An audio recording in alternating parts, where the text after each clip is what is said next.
Welcome back to another episode of the Capes and Tights podcast right here on capesandtights.com. I'm your host, Justin Soderberg.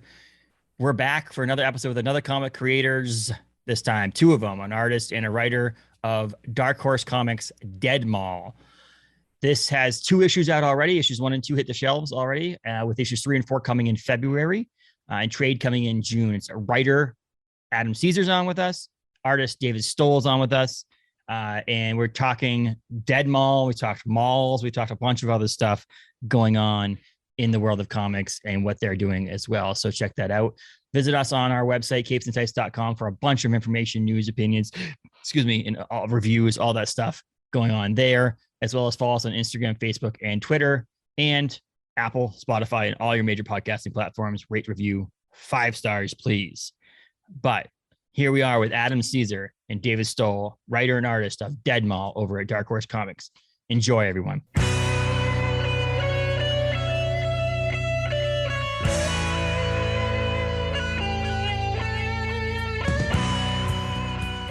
Welcome to the podcast, gentlemen. How are you guys? Great. How are you doing? How are you, Justin? I'm wonderful. I was just mentioning to Adam before we recorded, before you popped on here, David, I'm going to get about a foot of snow here in Bangor, Maine. Nice. It's like we're at like 6 inches right now. It's crazy. Oh, that is crazy. That sounds amazing. It's snowing just a little bit in Colorado here, but we're not going to get a foot, so I'm a little jealous. And then it's like room Adam's sunbathing. Here in Philly, I'm fine. Yeah. Adam's got his swim trunks on underneath that. Yeah, I mean, exactly. People are happy in Philly right now, right? Yeah. No, yeah. Oh, they're football very team happy. won just yeah. won. Oh, yeah. Right? Yeah. No, we're in New England, we're not as happy, but that's just we either win some or lose some. Yeah. I was living 2 blocks south of South Street when they won the Super Bowl, and I'm not even much of a sports guy, but that was pretty wild. And we just basically left our apartment and just walked down to Broad Street, and just like it was the entire city had a ticker tape parade. It was crazy. Yeah. Let's see. I mean, I've been to Philadelphia once, maybe. Yeah, once, and that was I did some sightseeing and stuff like that. I went to the penitentiary, not on purpose. I didn't get arrested, but I went to the Eastern State Penitentiary. Yeah, Eastern State. Yeah. Sightseeing in Philadelphia. It was weird. I was in a cell the whole time. No, it was not. No. I love Philadelphia. I'd love to go back. Yeah, I've never been to Colorado, so I'll have to get out there. My brother went out there for his wedding, so I'll have to get out to Colorado at some point. But I haven't either. I'm going to couch surf with David. Yeah, he knows someone out there. I think. Yeah. Either of you we got a couch that folds out into a full bed. It's great. Oh, there we go. That's not even couch surfing at that point. That's just that's just a bed. That's just bed surfing. Unless it's like the couch on Seinfeld when Jerry goes to Florida and gets like a super weird back from sleeping on the couch. Right? Yeah, I can't guarantee that won't happen, but you're welcome to come try. Let's talk some comics. So you guys are obviously comic book creators, but I mean, obviously, Adam, you're author as well. But I'd love to start the show about getting to know you guys about reading and how you got involved in liking comic books. So if you give you a short origin story on each one of you and how you got into comics as a reader and collector of comic books, if you want to start off with that, either one. Up to you, David. Do you have anything locked and loaded? I'm pretty good with this. Yeah. I'll go for it. Actually, my comic book origin story starts in a mall. Funny enough, when we were starting this project specifically, Adam and I were talking about how nostalgic malls are and how tied they are to our to kind of our upbringing. They were where you went to hang out. And the first comic book store that I got to call my own, right? We all do that. We have a comic book store that we go to constantly, and that's our store, right? Was an Atomic Comics, which was like a chain out in the Southwest, and that was in the mall. So my mall routine was always to stop by the Atomic Comics, and then you go to the food court, and you go to the Hot Topic and whatever. But the mall was like my place to get comics. Atomic Comics and Barnes and Noble, and they were both at the mall, so that was kind of the deal. I feel like I got into comics later than most of my colleagues, most of my comic peers, right? I have a lot of friends who were really big into the X-Men in the 90s and things like that, and I didn't get into comics until kind of the early 2000s. So I kind of missed that childhood nostalgia a little bit, and I came into Marvel and DC when they were doing their Ultimate Avengers and the Civil War, kind of that era, that early 2000s. But it was, comics were what they were for me, like they are for everybody else. They were an escape a little bit, right? Um, and it actually took me a couple of years of reading comics to realize that I've actually been drawing comics since elementary school. I would in elementary school at recess, I would grab those big the big printer paper roll with like the dots on the side that you tore off, right? The never ending roll of paper. And I would sit there and I would just draw, I would draw out comic strips during recess because I had tons of friends. And and I would draw comics in the margins of notes and things like that, and they were like a coping mechanism to think through big thoughts when you were younger. And it didn't even occur to me until I started reading comics in high school that was like what I had been doing forever. It wasn't even like me thinking as a young kid, I want to draw comics. It was just me doing me as a kid. So once I realized that, once I was reading comics and I was like, oh, these are great, these are awesome. And then I was like, wait, I've been drawing comics forever. That kind of clicked. And then it was college and grad school and things like that. And all through that, it's always been just like this direction towards comics. So that was where I started off. Love it. And I'm slightly different. I'm kind of one of those people David alluded to with the 90s and that maybe not so much 90s X-Men, although they were certainly part of it. It's just I grew up in a house where my dad was a comics reader who was a comics reader as a kid, and he'd kind of taken time off, but on the perfect age for that 90s boom.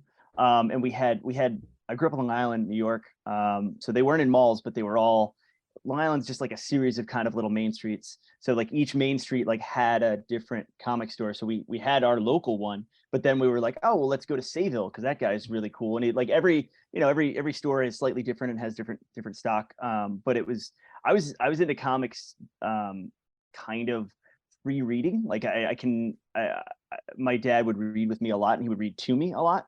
But with comics, it's because there is that, like, I could sit in my dad's lap and like look at the pictures. It's almost like a collaborative kind of reading experience. So he would read to me there, and it's funny, some of the stuff that started me off and some of my earliest memories, because some of the earliest memories of that are like, it was a perfect age for Spawn starting, and so like as much as I loved Spider-Man, X-Men, and Superman, and all the traditional superheroes, but Spawn, like I had no sense that it was that different. I knew it was scary, and I knew it was gritty, but I had no real sense because everything was kind of scary and gritty at that point because everyone was doing that darker style, taking that turn. I had no real difference of like, oh, Spawn's that different from all the other comic books, but I just remember the scene with the ice cream man like doing finger painting and cutting off the kid's fingers, and like I just remember, like, that's one of my earliest kind of horror memories. So it's all mixed up for me because I consider myself a huge comic fan and a lifelong comics reader, but before any of that, I wouldn't, if I was introducing myself at a party, I'd be like, hi, I'm Adam Cesare, I'm a horror guy. Like I love as you can tell behind me, those are all movies. I'm a huge horror movie fan, huge cinephile, and that's kind of, it's all mixed up for me because I think of Spawn, and then I think of speaking of Dark Horse, with Dark Horse releasing Dead Mall, I think of Dark Horse Presents, which the Dark Horse Presents really caught my eye because they were doing the Predator and Alien, like those licensed horror short stories and serialized stories. But when I was buying those books, I was getting such a comics education beyond that because you had a lot of the great indie titles, a lot of like kind of Dark Horse best was serialized in that Dark Horse Presents. So I feel like I just through my general kind of creepy little goth boy interests, like got this kind of great education and had my comics reading horizons broadened by that. So that's that. I was just from kind of the point I can remember being able to read, I was reading comics and going with my dad because it was something we can kind of do together. And he would he'd tell me about like the Submariner and stuff like that. And I was like, oh, I don't, these are not the, we had Batman the animated series on, the X-Men cartoon on and stuff like that. And that was not, I got that education through them, and he would give me a little bit more of the the older stuff, just through telling me stories basically about comics. So I think in middle and high school, it did become an escape, like David's talking about. But for me, it started out as kind of a family affair a little bit. So I mean, that's cool. I love hearing people's origin stories in a sense because of the fact that I have not heard it like that same one. Like I have not heard someone that's even remotely the same when you talk to people about their origin stories. It's just kind of funny. My dad used to buy me comic books too, but not really. He was not into it. He just bought me comic books because like whenever I'd be sick, he's like, "Oh, this is what I do. I buy you ginger ale and a comic book," and then so I get like random issues of books that I don't know. We're never gonna be like, "What happens to the Submariner?" I don't know what's going on. Why is it another Captain America? No, but I didn't actually get back into it until about 2015, 2016, and that's where I fell back in love with it. But the horror connection I love talking, Adam, is that I think horror comic books actually made me fall in love with horror movies. Oh, and awesome. you know, with the horror boom over the past couple of years, like there's a lot of good horror books, comic books, and novels as well, but like books and comic books themselves. I felt like I wasn't a horror fan, and then I was like, oh, let me start reading these things, and I ended up saying, well, I need more now. I've read all these issues, and that's in 2022. I started watching classic horror films that I just had never watched because I never was into it. So comic books led me into the movies, which is really cool. Now I consider myself a pretty good horror fan. Whatever gets anyone on the team, man. Yeah. Horror. I mean, good horror and bad horror. I mean, I don't either way. I just love watching some movies that have a little bit of a griminess to it. I'll always watch my comedies and stuff like that too, but horror has got me into that as well. So I mean, speaking of Dead Mall, it's the nostalgic part also, like you mentioned earlier, David, about nostalgia and going into the malls. I actually went to a comic book store this weekend. I live in Bangor, Maine, so I went to visit my parents in New Hampshire. They live in Connecticut. We kind of like met in the middle, so I wouldn't have to drive 6 hours with my 18-month-old.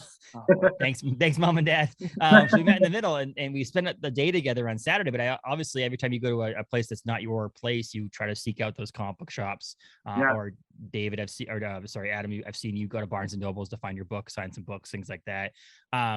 Is finding these different shops and actually hunting for books was really fun. So I went to one in a mall. The weirdest thing, though, I'm not going to call them out, but the weirdest thing was their comic book section was cordoned off, that you had to like ask for permission to look through back issues. Oh, no. Interesting. It was the weirdest little thing. It was like you walk in and all the collectibles had like do not touch signs on them. But then you look to the left and there's like that's like annex to the thing. It was open, but there was these ropes and it was like, please ask for permission, see front desk. And I'm like, there's not like wall books here. It's literally just long boxes. And I'm wondering if it's in a mall because they're busy, whether or not they have. There's got to be a story there. Yeah, there's got to be a story there. It just turned me off to the point where I was like carrying my son, and I was like, I don't want to deal with this, and I just walked out. Oh, that's a shame. Which stinks. It's probably 3 or 4 issues that I needed that were in those boxes. Thinking back, I missed out on some gold. No, I ended up finding a couple other shops on the trip, but it was just kind of weird. It was a weird. I don't know. I bet that there were other people at the mall that did the exact same thing. You know, there were kids who were like, "Oh, comic books," but no, we can't get to them. You know, that's a lost opportunity there. So that's a shame. It is, but I mean, I ended up finding actually what I thought I didn't have Dead Mall 2, and then so I bought it at a store called Stairway to Heaven Comics in Newington, New Hampshire. But I actually did already have. Hey, you know what? Keep getting them. Yeah. And I thought to myself, by the time you get to 4, you may not have 2. You should go back and get. Well, I thought to myself, as a completionist, I'm like, okay, now I need to buy one again, so I have 2 sets. I have a reader copy and a collector's copy.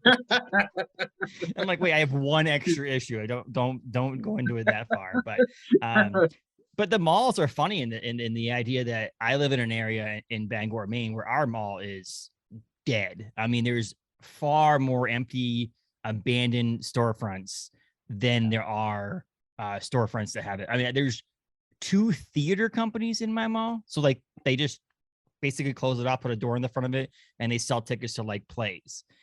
There's a church, there's a yoga studio that are not like go to the mall, walk around, pop into shops. They're like, we're going to use the space because it's there. And it's cheap and we can use it. So it's pretty sad to see that. So I connected on a level reading Dead Mall because the point I'm like, wait, this could be in my mall, not the Penn Mills mall. This could be in my mall. And so that's the funny thing about reading Dead Mall. It's like, I don't want to go to my mall. I'm scared to go to my mall. No, you should go. You should go support them. it's such an interesting time for malls because they're like there's I think like even though we wrote a book called Dead Mall, I think the fact that malls are dying is somewhat overblown because it's like some places here in PA you go and they're like they're what you're describing where they're like almost try to disguise like the empty storefronts. They kind of like put stuff in front of them or like put plants like to just be like, I know that you're putting that there because that you can't sell retail space there. But like then when I was you'd mentioned me driving around for different Barnes and Nobles and stuff going to when Clown in the Cornfield 2 came out, which was last August, I driven. Hey, yeah, he's holding them up. Yeah, it's not comics, but please go buy them. Yes. I was driving around with my my brother-in-law. And we hit like 30 Barnes and Nobles in like 3 days, which is a lot. We started in Virginia, and then we drove. We drove before the sun was up. We drove down to Virginia, and I've got a little baby, so didn't have a lot of time to do this, and we just drove up till we hit like the top of New Jersey. But like we saw a lot of Barnes and Nobles that were in malls, and it was like maybe 2/3 what we're describing. Like, wow, these places are kind of dead, and it's not. And then, but that other third was like you could not get another car in the parking lot. Like there's a mall down in Delaware, the Christiana Mall is like it's like the happiest place in the world, and it's I wonder what that is, and I think it's a little bit of probably the double-edged sword of like, well, if you're a healthy mall, you're going to stay healthy because it's the one mall you can go to in the area. But they're like they're hopping, and it's not like people don't want to go to malls anymore. I don't think it's just something. There's some kind of like weird chicken or the egg. Like you have to have a lot of stores and a lot of stuff people want to go to in order for people to go there, but you can't get people back in these malls that are dying. It's tough, but we wanted to make the book to almost be about that. We wanted the book to feel like a visit to the mall, because there is, it's 5 kids breaking into an abandoned mall, kind of drink and hang out. Then they realize they can't leave, and then you realize the narrator of the mall, or the narrator of the book, has been the mall the entire time, and it's kind of feeding on all these people. And because it hasn't had any shoppers visit in a while, it's gonna take these kids and kind of feed off them in a way, and transform them into these monsters that it keeps inside itself. But inside the mall, we wanted it to be this cross-dimensional, cross-time feeling to the mall, where the mall is keeping different eras of the mall in itself. So if you want to go to the Sam Goody that closed 30 years ago, like the mall can kind of dial that up and send you back to 1985, and you can go look for like Tiffany CDs and stuff. Like, so like that's that idea of that play on nostalgia, where everyone has pleasant memories from the mall from when they were kids, and then they go back to it and they're like, this mall sucks. Where it's like if you go back to it and you're like, this mall sucks, but there's a kid now who that's their era of the mall. And I think there's something to that, where it's like nostalgia is fun, and it's a great feeling to kind of indulge in, but there's you have to understand that like what you have nostalgia for, not everyone has nostalgia for. And I think that's part of the book as well. And it's just fun to think about fake malls, I think, because Well, definitely. And there's a distinction there, right? Like our mall, the Penn Mills Galleria, is definitely like a deceased mall. By the time the kids are breaking into it, it is completely shut down. Everything is trash. And you know the less populated malls that we're talking about, they're kind of like dying malls. You know, it's got 5 whole stores that are open and people who are wandering through empty hallways. Which honestly, in the research that I was doing for putting together our mall, felt way more like liminal spaces than, you know, like an actual decrepit, broken down, you know, construction of a mall, right? But like these malls currently that are open in a billion quotation marks, you know, where you have to go past 20 stores that are all dark and closed down just to get to the one, you know, Hot Topic in the back that's still for some reason, you know, sitting there. Like those feel like way more ethereal, kind of ephemeral spaces of like days that once were and that are still trying to be, right? But Adam's totally right. There are definitely malls that are still like jam packed. When I was in my research phase for the book, my partner and I, we went to 1 or 2 malls just to get like the idea of proportions inside for you know, for building out the actual space. and which was very sketchy on our part, because she was like, I know exactly how far my step is. So she was like pacing out stores, and then she'd turn around and be like 32 paces, and I'd be like, okay. And like and there were people shopping all around us, and these places were packed. There was a Mills Mall that was just like a ring of people that was constantly going. And we would leave these malls, and like Adam, you were saying, nostalgia kind of changes as you get older. I remember, the hustle and bustle of the mall felt so alive when I was younger. It was like this was my place to be. And now that I'm now I'm older, mid 30s and everything, like I got out of the mall and I had to like take a breath and be like, okay, I'm out. I'm outside. Yeah. they can no longer get me, and it felt hungry. There's the hunger of the mall behind me, and I liked noticing that change in the feeling of a mall, especially to kind of use with our book, was just like the hunger of this space that is made for people to come and spend money, right? Yeah. And it helped us build this kind of insidious place. And David means literally build. I mean, we didn't get to talk about this in the last interview we did, but you built out like a 3D model of the mall. I kind of had no idea that was going to happen. Like when you started like DMing me like, hey, how's this look? And I'm like, he build a mall? Like it was like blueprints. Like you could build the Penn Mills Galleria based on what David had, and it's like, well, this is when it closed down, and then like we have different maps of like how it used to look, went different anchor stores, like it opened in the 1960s, so like the building itself has changed. But like the level of detail that David went into is incredibly commendable, and I think really reflects in the book, because I think we have 4 kind of supersized issues, 4 28-page issues to tell our story, but like which you don't have a lot of time to do exposition, you don't have a lot of time to do backstory, because people will feel like they're not getting that action and not getting that horror.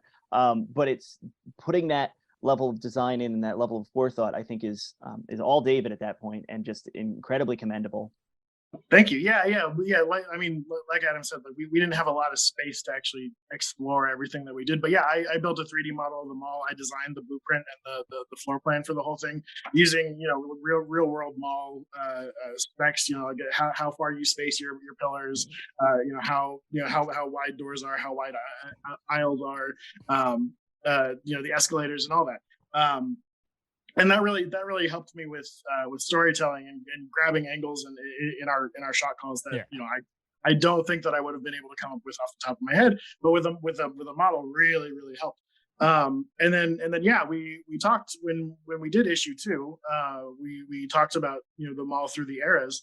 And I'm actually very fortunate. My partner's dad is an architect, and so she has grown up with all kinds of architectural knowledge. And so I got to sit down with her and talk about like malls through the ages and how architecture changed, to kind of reflect shoppers' mentalities, sort of things. So we have blueprints about the Penn Mills Galleria and how it looks through the ages, where it started in the 50s or 60s, and then how it grew through the 70s and 80s and into the 2000s. And I've got at least like three good versions of the mall of the main area of the mall through the ages to kind of help me depict that. I don't know if you guys have any say with this at Dark Horse, or when the trade comes out, it'd be awesome if there was a blueprint for the mall in the trade. Yeah. We're working on it. We've been talking about the back matter with our editors, and I've given them a couple of I've given them a bunch of hero shots of the malls of the mall in the 3D model. But yeah, I'll send them the blueprints, the floor plans too, so that everybody can take a look.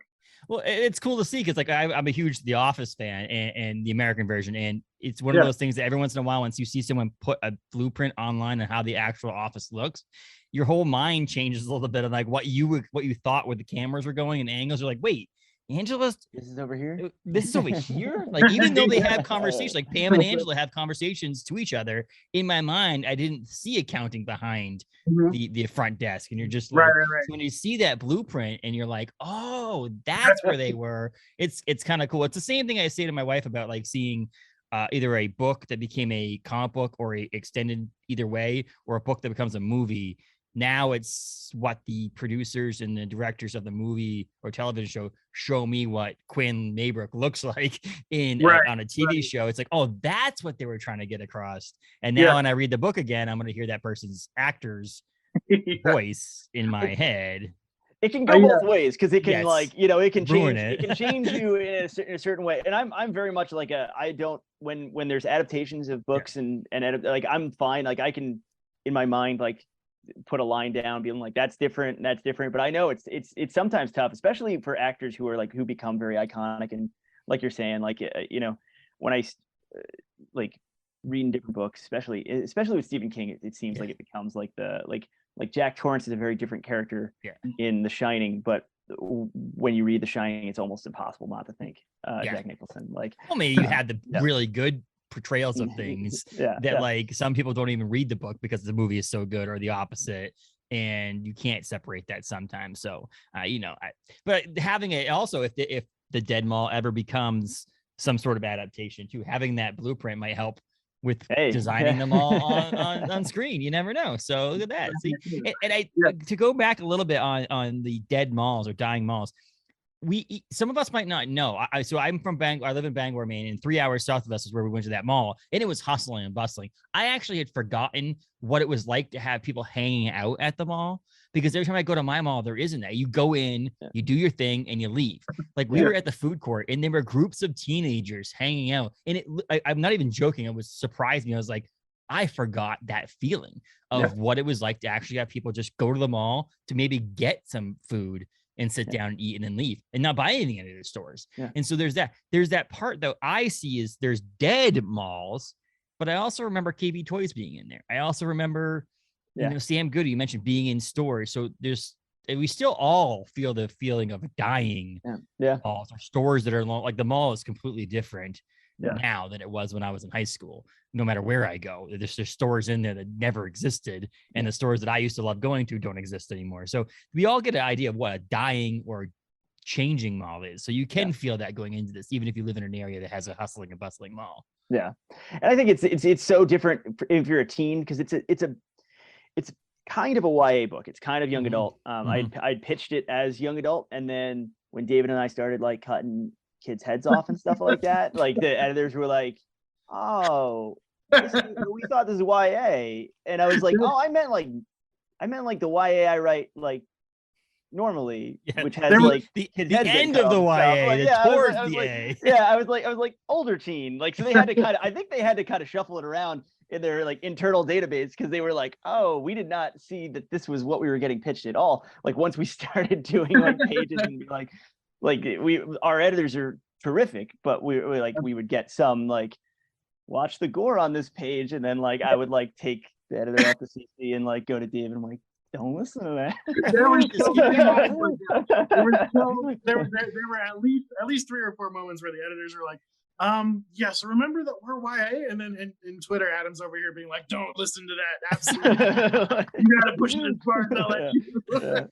And hey, the book is I think we're like kind of locked picture on the book, so I don't think they can take it away from us now. So, but but it does. When I write about teens, I try to write for teens and for teen sensibilities, and I think there's something to tapping into that. Like when you're never going to experience the mall the way a teen experiences the mall, because when you're an adult and you have a car and you can just leave, like you're not going to experience it like a middle schooler or early high schooler who doesn't have friends who drive, and you're like and you're reliant on either the bus or someone's mom to drop you off at the mall, and they're going to pick you up in 3 hours, or they're going to pick you up in 4 hours. So you have to fill that time. So no one's going to know the mall like a teen knows the mall. And no one's going to see the mall as like a space to be, not a transitory space, a space to like be for this set amount of time, like a teenager. And I think it's another thing we try to, again, in their limited time, sneak into the book. And they all have different goals. Like if they were to go to a mall that's open, which is what the evil mall is kind of preying on, they all have different things they would want to do there and things they would want to get out of the experience. And it's less about like the characterization of the characters and more about that idea of like, well, explaining what this character wants is the main driving force of characterization in this book.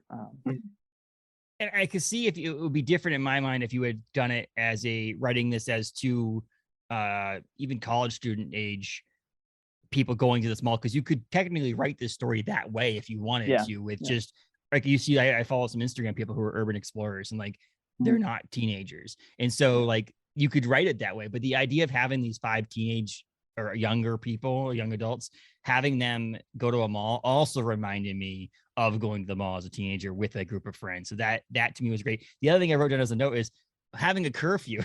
I gotta be home by this time. I'm like, I don't remember that. It's a ticking that clock. Was a long time ago. And so like the idea that there was a curfew, and it adds a level to the story. Obviously, if you're not back by that time, I don't, like I said, I've only read up to issue 2, so there could be a more. I should have sent you the other one. Sorry. Yeah. But foreshadowing to the other ones. But that is it. It's like everyone in the group goes, and Beth is looking to leave. Like it's like they go with a different thing in mind. Like, Emmett wants to get loaded. Like, like Max wants to be with his girlfriend nominally, but is also like maybe has other things on his mind. Like, so there's this, like, it's that unveiling of what people want, and that Beth, who, in a certain respect, it's not a slasher, so I don't strictly ascribe final girl is kind of our final girl in a way, because what does Beth want more than anything? She wants to go home. She wants to leave. Like, she's just going because her friend, who she's kind of fallen a little out of touch with, is going, and she's kind of a tag along, but really in her heart of hearts, what she wants to do is leave. So that's, it's, I'm very proud of the book. I'm very proud of the work we did on it. And it feels, when you read comics, it feels like things are, especially now when miniseries feel like seasons of shows, and it's like, it's that idea of like, of course, I think David and I, we'd be lying if we were like, oh, we don't want to do any more Dead Mall. Like, I think we'd very much like to like live in this world. But I think the kind of benefit of that miniseries format is this is a complete story for these characters. This is their complete story, and it felt nice to be like, have beat it out, have a clear end goal in mind, and then right to that. For me as a writer, felt very novelistic, and because I like writing novels, and I feel comfortable writing novels. It is a completely different writing experience, writing a comic book. But I was able to use that as a little bit of a handrail, in that like this is structured like a novel. And I've done some comics writing that's not that. Like I've done some backup stories for Power Rangers and Adventure Time and stuff like that, and you feel like you're playing in an ongoing thing. That either if you're telling a side story or something like that, it has to serve this direct purpose for like a larger ongoing thing. Like this was just like nice to do. Like, no, these 4 issues are the story. This is Dead Mall. We're going into it. Oh, go ahead, David. Oh, I'm sorry. I was just reinforcing. It's nicely packaged up. Adam, as a writer, I'm going to throw a little bit of praise back at you. Adam writes the way he knows how to write what you want in a story, right? We have our characters, and right at the beginning of the story, you say, oh, okay, these kids are screwed, and he knows exactly how to string along, character development and monster development and everything. And by the end of 4 issues, we told them a complete horror story that's just like a wonderful little nugget of horror fiction that's just tasty to take in. So thanks, man. Yeah, it's absolutely wonderful. I wrote, as of my piece that I wrote on the issue 1, which was one of the most visually attractive comic books of 2022. I love the way that you drew the book and illustrated the book. We give credit to Justin Birch too here on the lettering, because the lettering is unbelievable as well. I'm a big fan of Clown on the Cornfield, so that's one of the things that got me into reading Dead Mall in the first place. And I do think that same with Clown on the Cornfield is that book could have been just that. Like you could have ended after 1, Adam, and then you had a complete story in there, and great. And 2 is amazing as well. But I'm saying like you had that, and that's one of we're going this way in comic books right now recently of a 4, 5, 6 issue miniseries. Some of them get up to the 8 issues and things like that, like 8 Billion Genies or such.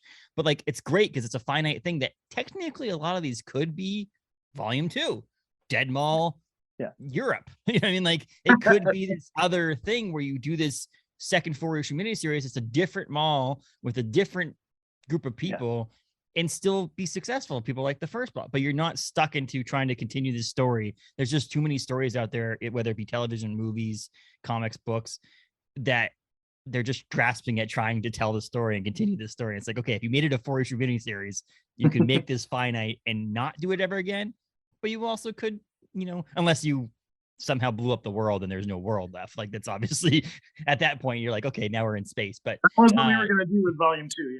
Yeah. Volume 2, isn't it Mall on the Moon? Is that the next one? Dead Mall on the Moon. Isn't that Fast and the Furious to just go to space at one of these points in these things? But yeah, the idea that the 4-issue miniseries I think is perfect because you can have that ability to, no, I mean, there's no reason why that Dark Horse is like this sold like bandits. Do you guys have more? And instead of saying, oh, we're going to extend it by 2 issues, maybe 2 or 3 years from now, you're like Dead Mall 2, Volume 2, and it comes out with 4 more issues. So it's one of those cool things that you could, like I said, I don't know the end of the story yet, but you could hypothetically do more if you wanted to, if Dark Horse is on board with it, but it's not, you don't have to. And I like that because the completion, the show that gets canceled on a cliffhanger is one of the worst things that ever could happen to people in the world.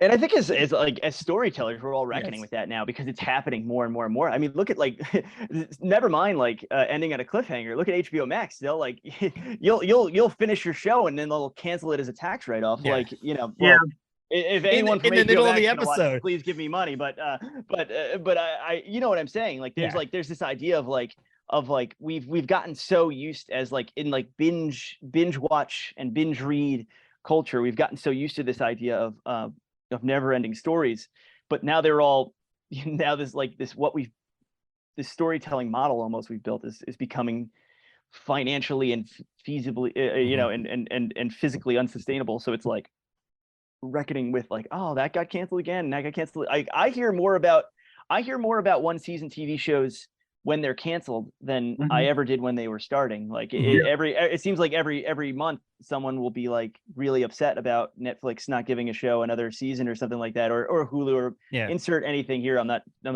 picking on anything, but it's just the realities of it. It's like no, they can't do they can't do whatever they've set up as the barometer of success that didn't meet it. But I understand that like you get invested in things and you get pissed off, especially if things end on a cliffhanger. So we definitely didn't want to do that. Well, and also I think the other side of it is that I, as a completionist collector, I can commit to 4 issues from you guys. Like if you say to me this, like, we don't know when this is going to end, there's a possibility if it wasn't in this line of work that I wouldn't have maybe picked up someone's, I'm not saying Dead Mall, but I'm saying someone's issue 1 because could be 35 issues. And I mean, I only have a few books that I'm regularly picking up on a week. I mean, I'm a big Declan Shelby fan, so I'm reading Time Before Time, but there was never a finite number of issues on that. And at some point I'm like, oh, if you fall out of love with it, I'm still going to try to go out and pick up those issues because I got to make sure I get through the whole run. But I can always commit to 4 issues. Or if someone's a trade waiter, which that's can be a whole conversation on its own, is you can wait. I have a guy that I see every Wednesday at the shop. Wait till June and get the trade and buy the trade and read it that way. Like it's just a great way of, I think I can see people's argument on both sides of it, loving the continuing series, but you know what? If you two could get together and do another series that's 4 issues on something else, if you fall in love with the artist and the writer, then why not just read the next thing instead of having to worry about continuing series? Yeah. And I think it helps me out as a writer and helps David out if I'm speaking for him a little bit, but the idea that like we knew going into this, it's kind of 4 and done, and you can structure things thinking of readers like yourself, where it's like they're gonna know that it's only 4, and they might give you a little bit more leeway. Not that I think issue 1 and 2 are slow at all, but like 3 and 4 are like dripping in in slime and gore. But I didn't feel an artificial need to like put things in shock value and put things in that didn't belong in issue 1 and 2 just structurally. Like I wanted that build up so that when we get to the back half of 2 and 3 and 4, that you're super hyper into it and super action packed, like for lack of a better term, like giving people what they want. Like one has, I think, hooks and elements that are gonna make people want to check out 2, but it doesn't we don't show all our cards. Like we don't show we don't tell you everything that's gonna happen. We don't do we don't feel like we need to hit all the kind of key moments or heights of the book in that first issue, because we know we can hold stuff back, because we know it's not like we're gonna get canceled if you don't pick up issue 1. We knew we're like no, we got 4. It would have to be good. pretty bad for a 4 No, issue no. miniseries. Well, Because yeah, after I was issue 1, hoping. you'd be Yeah, like, I was hoping. we don't want to do 3, 4, and 5. Yeah. 2 and 3, 4. But yeah, and so there's this short series. There's some long-term creators who can get away with doing ongoings no matter what, because someone's going to purchase their book because their name has so much clout that it doesn't matter what the story sucks or not. There's just people out there. So, I've said it multiple times. You mentioned Spawn earlier. I am a massive Todd McFarlane artwork fan. Like, his art is some of the best artwork I've ever seen in my entire life. He could stop writing books tomorrow ever again, and I would not be upset about it, because there's something about his writing that I just can't get into, but I'll still buy his books. Like, I still have to buy the books that he's writing. Yeah. It's like, I bought Batman versus Spawn. I bought Spawn Unwanted Violence recently, and I'm like, I have to own these things, even if I'm going to struggle to get through them. Todd McFarlane, if you ever want to come on the podcast, we can have a discussion about it. After that, he's probably going to love it. Yeah. But my point is, calls coming in from Canada. I mean, yeah. David probably could attest this. I mean, he's an amazing artist. Like, he is an unbelievable illustrator. And so, yeah, actually, he was. I didn't actually mention this, but he was also part of my origin story too. I got to see Todd McFarlane talk at a local bookstore in Phoenix, and this was before I knew anything about how to do like professional comic art. This was still in my like, oh my god, maybe I could draw comic stage. And I walked up to him with Spawn 1, and I was like, how do you draw all these tiny lines? And he was like, well, I'm gonna tell you how. And he said, there's a pen, there's a dip pen that we use, and it's called a crow quill pen. And I was like, oh, crow quill. And I went off and bought my first, crow quill. Oh, that's awesome. Yeah. So Todd is an incredible artist. Yeah. And very inspirational when you hear him talk. I love Todd McFarlane. Yeah, I mean, it's like he's a guy that has the clout that, like I said, people will buy stuff. I know it's a guy at my local comic book shop who buys, like, he wanted to create a Spawn museum. He was like buying like 10 issues of every comic book to just have this inventory of comic books. And again, great artist, and he'll always be able to sell books on that. With you two, I mean, obviously Adam has a name in the horror author in your novels and stuff like that. And David, obviously you've done things before, but like, you're not like 30 years in the business drawing this. So like, you have, and so the story itself was the solicitation. I sometimes read, sometimes don't. Like, I sometimes I see a number 1 from a Dark Horse or an Image, and I'm like, I'll just buy that. Don't worry, I'll buy it. But sometimes I read the solicitation. The solicitation on this just drew me in and was like, oh. And then David, when people are walking and the sound waves coming off of it, just like, oh my gosh, I don't know why people don't do that more. In these books, there are people trying to be quiet. I'm like, think about all these zombie style books or books where people are post-apocalyptic and they're trying to be quiet, and it shows this like making noise. Like, I don't understand. Yeah, there's comics give you such a varied avenue towards storytelling, right? And Adam, I'm sure that you picked up on this while you were writing, is just that you can storytell, 7 different ways on a page, including silent storytelling, onomatopoeia, and everything like that. So yeah, moments like that where we got to really kind of play with the weird, where we have the ripples coming off of the kids as they're coming into the mall, all the way through that last flash in issue 1 with the warped mall kind of wrapping around itself. We got to really push a lot of the visuals in what we did, just to kind of get that meta horror that we really wanted in the mall pushed through. And comics is just such a unique media to do that with. Especially when you have something like the mall narrating, what's happening as it's happening. I always loved that juxtaposition. There are multiple moments in this book where, like, as I was drawing it, I laughed out loud, and I'm sitting in the studio, and I was like, no, it's fine. It's just the mall being a dick to this kid. And then, and they're just like, and the fact of like the mall having its own kind of personality and its own snark in a shell. I'm trying to word this correctly. In a shell where we as the reader can see it, but characters in the book obviously can't. It's just this, like, comics gives you this layered level of storytelling that very few other media can actually pull off like that. And we had fun with it. It's as I said, it's visually attractive. The story is great too. So like, I tend to, as I've grown as a podcast, we were 1 episode per week. We're actually moving to 2 episodes per week. It's starting in February. Right. And we getting the guests on. I start with who I really want to talk to.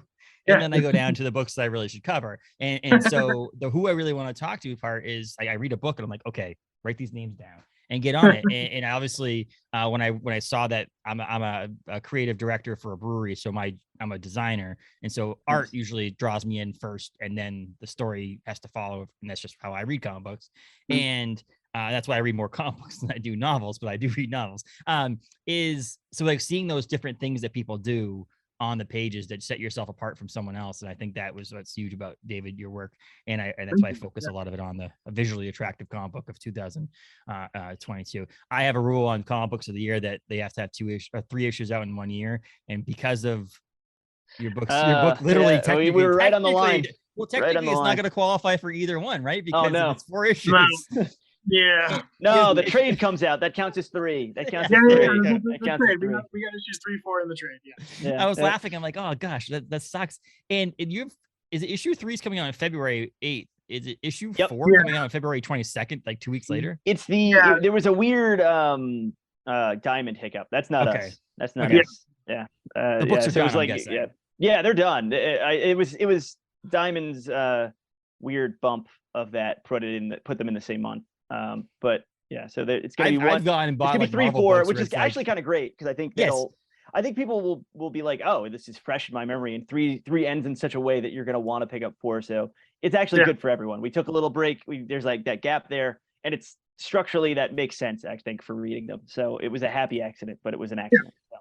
So, I lose track of when books first come out because a lot of times I get them before they actually release in the first place. So like I was we're talking next week with Kevin Scott and Nick Brokenshire from Dead Seas.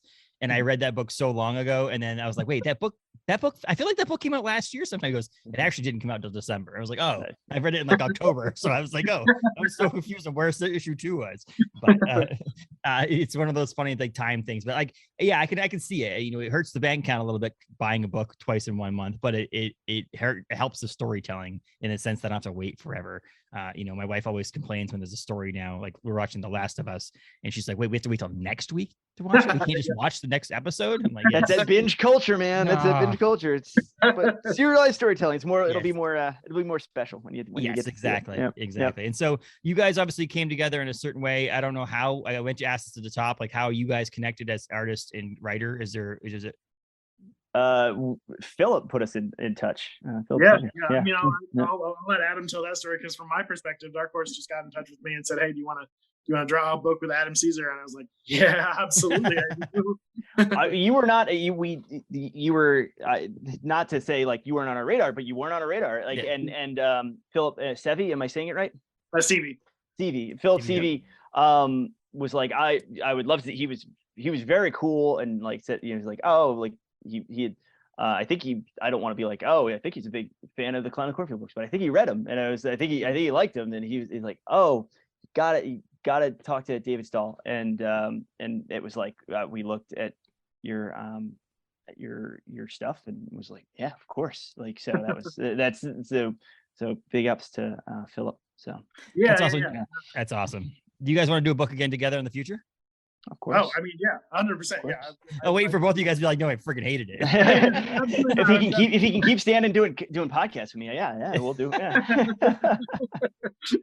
No, yeah. In fact, we talked briefly towards the beginning of this book about if we wanted to keep going with Dead Mall, obviously we would love to do that. The book itself has so much storytelling built into the design of everything that we're doing, right? The monsters are designed to tell you about their own personal like hell that they're going through. The mall is designed, the mall, by the way, is designed around a pentagram, which I just did because why not? Everything is designed to have a larger story behind it, and it gives us such good like story fodder into if we wanted to do like an anthology series for the mall walkers, or if we wanted to if we wanted to continue the story forward and stuff like that, like increasing the Dead Mall universe would obviously be amazing. But honestly, anything that Adam gets into in comics, I'd be 100% down to draw. I'm waiting. So I'm loving the Clown in the Cornfield so much. When is there going to be a mini series comic book on that? You get David to draw that. There you go. I've talked with artists about it, and I've talked with people about it, like that they are talking to me about it. They're interested in in doing it. The way that I work on the clown books, and I am working on the third one right now. And they're hopefully going to do more. Like I have such thoughts about it either way. Like I have such it would be so cool to do. If I were gonna do one, I wouldn't want to do an adaptation. I wouldn't want to do like Clown in the Cornfield as an adaptation. Like, because to me, when I was a kid, like when I would get like tie-in books like that, or like movie adaptations, I would always think they were tie-ins, like that they were going to expand the story or tell me something I didn't know. And I always was bummed because like you kind of don't, like, once VHS started, you didn't really need that. It's like I can relive this story just fine. Like I can go rent it from Blockbuster. Like, like, so like something about that. I don't love like retelling the same story. But there are gaps in the clown books by design that you don't know what happens to certain characters, or characters show up and they're like beat to hell, and you're like, I wonder what happened to X character like in this year, because like there's tend to be a year between books, but some of them are going to get weird. But so like I've deliberately built those in and been very, very withholding in the details in the books themselves as to what happened, because in my mind I'm like, I actually do know what happened. That character went here and did this, and it would be a complete story in its own. So like I think some of those, there's opportunity there for some of those side stories to be told that way, and I wouldn't want to tell them with the kind of main crew of characters. But so never say never. There's nothing. I haven't talked to anyone about it. I'm like so busy writing the clown books and writing a couple other comics and doing other stuff. Like I have a baby, so I'm like, my brain is mush. So like I at some point, hopefully there'll be something like that. But in my mind, I'm like, adaptation, like I'm not as interested in it and as I am in like expanding the story, because as much as we've talked about that idea of self-contained stories, I think there are great, like you talk about like Brian K. Vaughan, like something like that, like someone like that, where if they're writing 100 issues, I'm into it. Like that, like there's certain stories that lend themselves to being really big stories and are kind of quasi designed that way.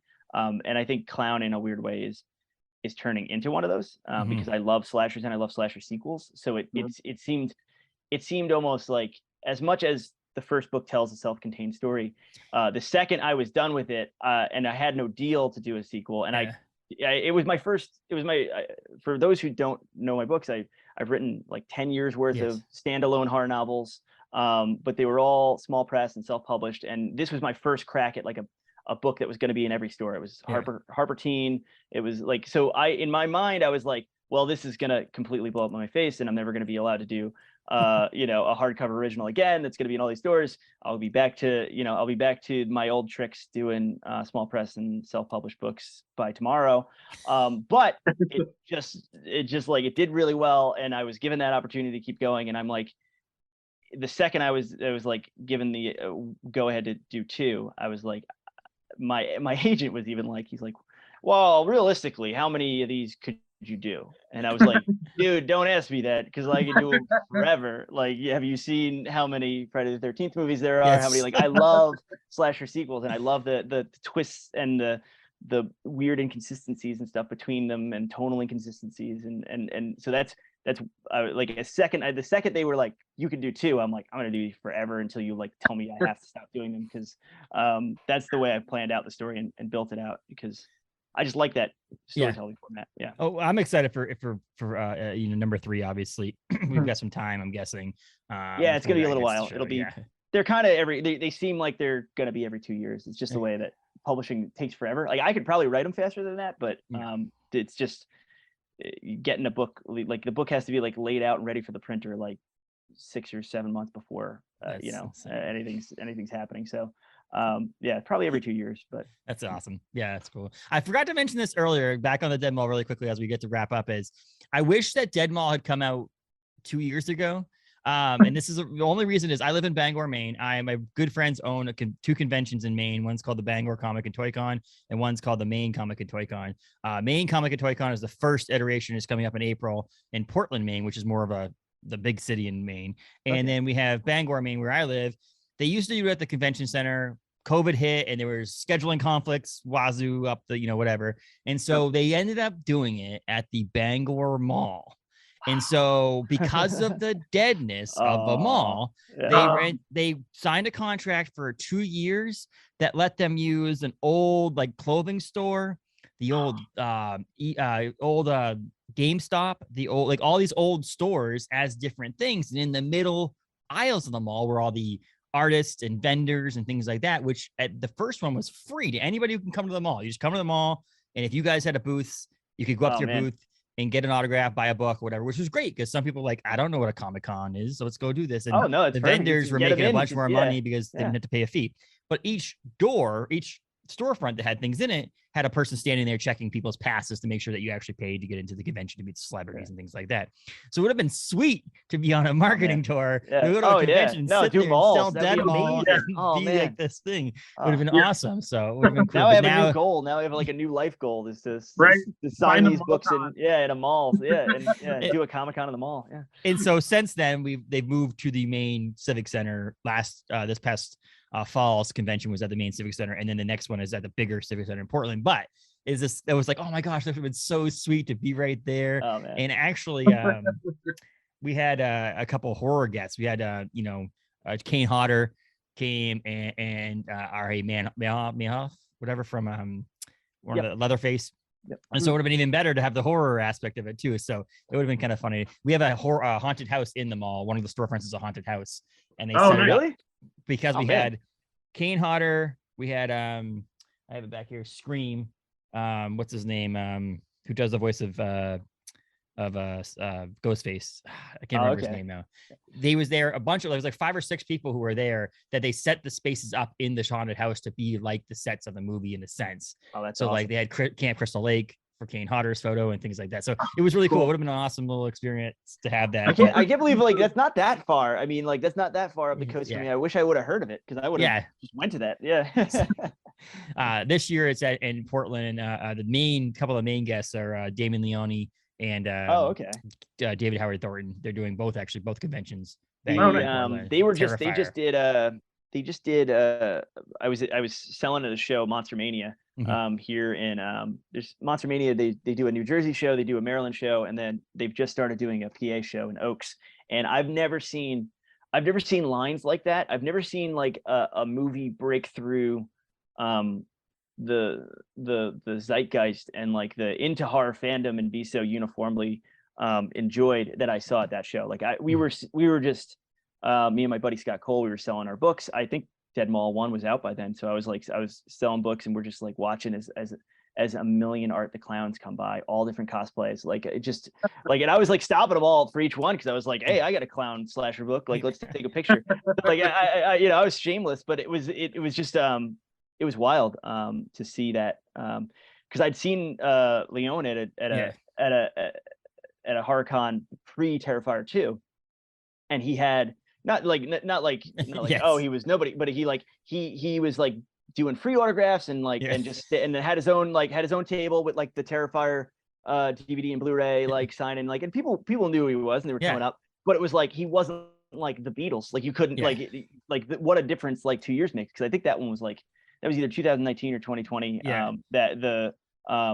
that convention I first saw him at, and what a difference a couple of years makes, because that was basically Monster Mania was his convention, so it's great. It's absolutely insane. So I'm excited to meet those guys coming up in April too. But horror is a big thing in my life now, and I think there are some stellar horror comic books out there right now, and I would put Dead Mall into that. And there's just this I don't know, I just like the horror aspect. It takes a lot to do the storytelling. I think it's I'm nothing against horror novels. I think it takes a little bit of more effort to make a comic book, because your jump scares and things like that have to be timed out in a certain way that if you put it at the top right corner, your eyes might see it already before you get to that point. So like where you lay it out in a book, it takes a little bit of effort. I'm not saying that it isn't hard to do in a book, because obviously changing pages. It's all different. It's all different. Everything presents its own challenges, and it's really all different. And I've there's definitely read some different books though that are like, you just get to them like, well, I know what happens because it's right here. You obviously never plan out the layouts in this thing very well. They're hoping you're reading digitally. Yeah, exactly. It's a webtoon. They're not worried about but yeah. So like Dead Mall's in that, and so issues 1 and 2 are available now as this episode drops, and issue 3 and 4 will come out in February, which would be great for people to pick those up and trade. I think on Amazon said June. It's in June. It's in June, and in the trade has a special cover from Trevor Henderson, the creator of Siren Head. It's going to have spot gloss on it. It's going to look really good. So even if you have all 4 issues, which you should get all 4. You should definitely pre-order the trade, because we're going to put those little goodies in there too. Dave's got a lot of nice like design goodies and stuff to back. I'm on that, and I'm gonna put this on our list. We do a book club at my local comic book shop every month. We read a graphic novel or trade, and we're gonna put this on the list. We're trying to do some ones, like we've done some back issues. Right now we're reading Something Still in the Children Volume 1 again for me, but like I have all the issues, and obviously I'm not cracking open. First of all, I can't crack open. I see your number 1 there. I can't crack that one open, but I buy the trade too, so it's always worth, because you have that. I might not end up buying all the volumes of Something Still in the Children, but I'm at least gonna get number 1, so I can read that over and over again, because it's a great book there too. But I'm not gonna crack that open and read it for book club. I'm sorry, that's a little bit more. I used to put a comic book back here of whoever I have on, but then I'd put the graded book behind it, and someone's like, "Wow, that was quick. You got that back already?" I'm like, "No, I didn't actually get it."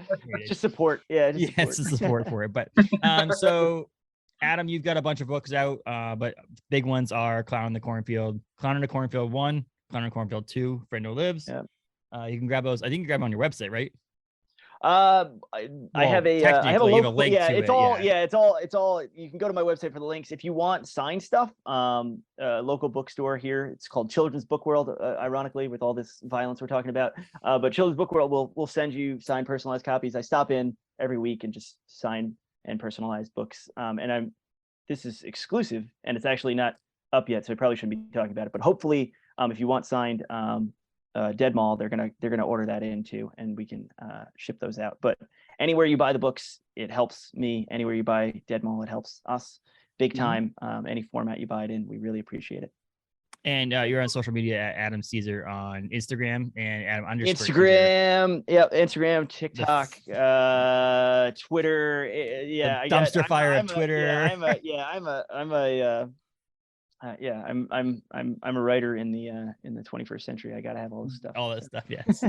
And obviously, David, you got a website too, stollcomics.com. Absolutely. You can find me on social media at Stoll Comics as well, STOLL Comics. I'm mostly on Twitter, some Instagram, and I'm eyeing TikTok with reservation right now. But we'll see in the future. There's someone on this podcast that can teach you how to use it. You need to learn it, Adam. No, art. That seems hard, because you gotta find a way to like screen capture and film, and like that seems. But it does seem like you can get good engagement with it. It's show people process stuff. They love that. No, for sure. It's definitely on my list to check out. I need to get there. So believe me, I know. I want to get on too, but my wife's gonna make fun of me for getting on it for some reason. I'm a 36-year-old dude. She's like, I don't know if you should be on TikTok, and I'm like, no, it's for engagement. I'm 35 this week. It's fine. It's what you need to do. No, I was about to say that. Friday's your birthday. Happy birthday! Oh, thank you. I stumbled upon. I don't even know how I figured that out. I don't know where it was. I don't know. I know where it is. It's their Wikipedia page. That's where it says it. Nice. I'm not going to tell you the one correct thing on there. There's a lot of like stuff that's not exactly right. But that one's right.